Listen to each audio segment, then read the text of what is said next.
Hello again, it's Ms. Kopek, and this video is for the 8th grade. So this is to go with this page on the packet. However, you guys totally lucked out because I accidentally gave you the answer key in your packets instead of the worksheet. However, I still want to go over why those are the answers and help you understand the difference between rational and irrational numbers. So let's take a look at rational numbers, okay? I'm sorry, irrational numbers. So an irrational number is a number that has a decimal and that never ends, which is called non-terminating, and never repeats. So for example, we've talked in the past about numbers that never end. For example, if I had 1 divided by 3, 1/3, that becomes a decimal that I've been writing as 0.333333, and it goes on and on and on forever. And so we've been saying you could either use those little lines, or the correct way of writing it would be is equal to 0.3 with a repeat bar over it. These are not irrational numbers. This is a rational number because it does repeat. An irrational number never repeats. There is no pattern to it.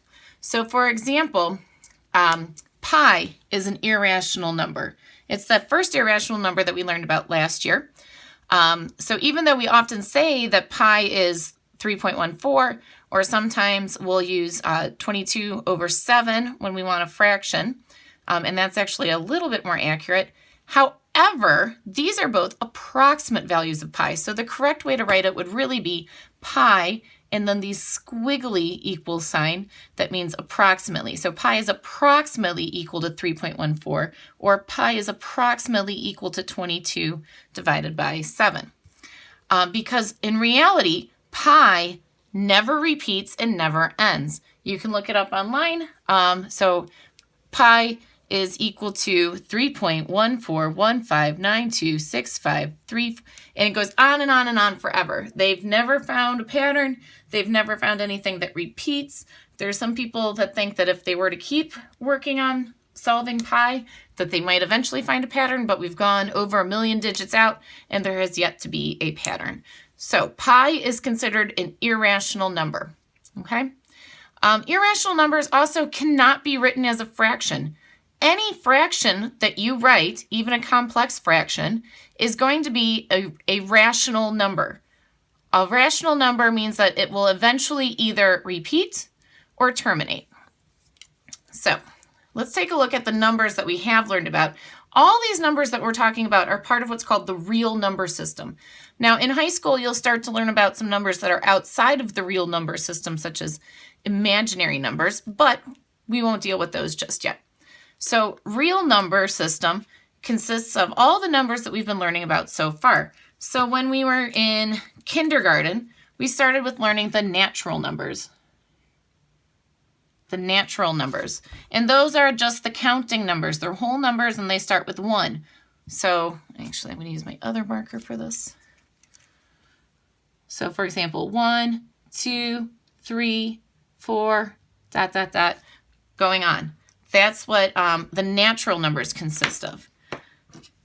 Next, we learned whole numbers. So at some point in time, after you learned the basics of counting, then you learned about the concept of zero. So whole numbers are the natural numbers plus 0. So 0, 1, 2, 3, 4, and so forth and so on.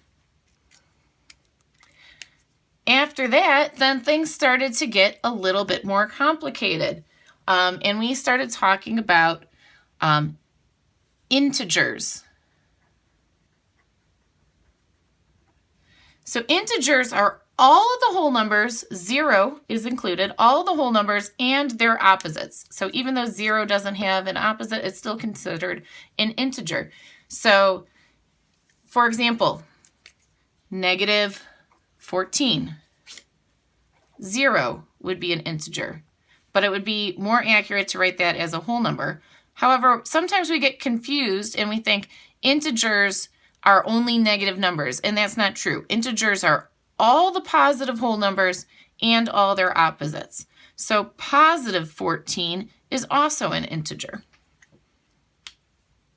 And then outside of integers, now we're starting to deal with things like fractions and negative fractions and decimals and negative decimals, and those are called rational numbers. Rational numbers. So that would be things like 2/5,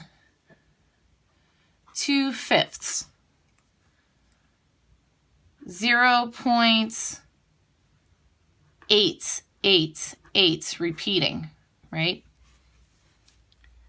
Negative 0.4, negative 27 2/3. All of those, positive 41.93. Let's see. 7.3 repeating.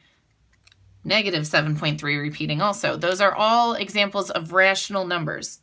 And then still inside the real number system, but not a rational number at all, are all of our irrational numbers. So let's write irrational numbers. And then let's think of some examples. So we already said pi. So, and that includes anything that's multiplied by pi. So say I had something like 6 pi.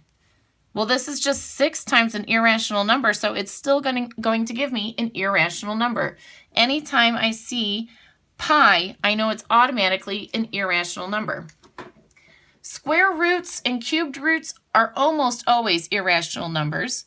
So say I had the square root of 2. If I put that into my calculator, let's see, the square root of 2 is equal to 1.14213562, and then it stops. But remember, it only stops there because that's as far as the calculator goes. Most irrational numbers are going to be, most square roots and cubed roots are going to be irrational numbers, with the exception of our perfect squares and our perfect cubes. So for example, the square root of 4,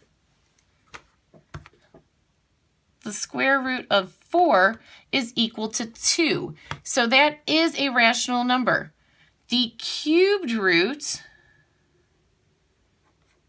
of 27 is equal to 9. 3 times 3 times 3 is 9. So that is a rational number. But pretty much anything that is not one of those perfect cubes or perfect squares that we learned about, those are all going to fall into the irrational numbers. So the cubed root of 21 is going to be an irrational number. Anything multiplied by one of these. So say I had 6, and then this is kind of like if you just see a number outside of it and it's not a little number up there, then that means multiplied by. So if I had 6 times the square root of 14, that would also be an irrational number.